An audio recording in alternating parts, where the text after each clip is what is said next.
एक पूर्णिमा की भयावह चमक के नीचे एक परित्यक्त रेलवे स्टेशन खामोश क्षय में खड़ा है। इसके रहस्य छाया में छिपे हुए हैं। अटल दृढ़ संकल्प के साथ राहुल, एक जिज्ञासु पत्रकार, भुला दिए गए स्टेशन के पास पहुंचता है। उसकी निगाहें इसके भयानक मुखौटे पर टिकी हुई हैं।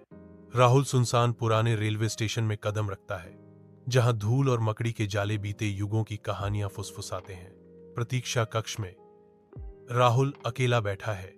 उसकी नोटबुक ही उसकी एकमात्र साथी है, क्योंकि वह रहस्यमय ट्रेन के आगमन का इंतजार कर रहा है। भुला दिए गए स्टेशन के हृदय में राहुल धैर्यपूर्वक रहस्यमय ट्रेन की प्रतीक्षा करते हुए समय स्थिर खड़ा है।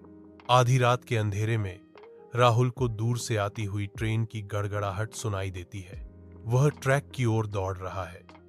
भूतिया ट्रेन छाया से निकलती है। एक प्रेत स्टेशन की ओर तेजी से बढ़ रहा है।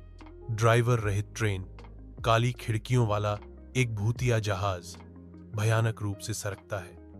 पटरियों पर एक ठंडी रहस्यमय कहानी सामने आती है। राहुल ट्रेन पर कदम रखता है। उसे इस भयावह यात्रा का अंदाजा नहीं है जो उसका इंतजार कर रही है। ट्रेन का अंदरूनी भाग बेचैन करने वाला है। नम सीटें हाल ही में भूतिया उपस्थिति का संकेत दे रही हैं।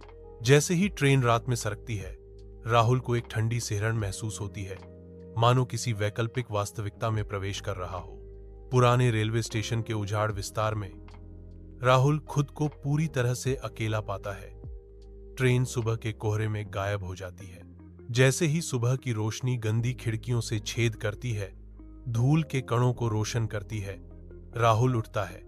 उसकी अभिव्यक्ति एक उभरती हुई एहसास को दर्शाती है। भूली हुई स्टेशन की गूंजती चुप्पी में राहुल धीरे से कहता है, मैंने सच्चाई देखी है, लेकिन मैं इसे पूरी तरह से समझ नहीं पाया हूं।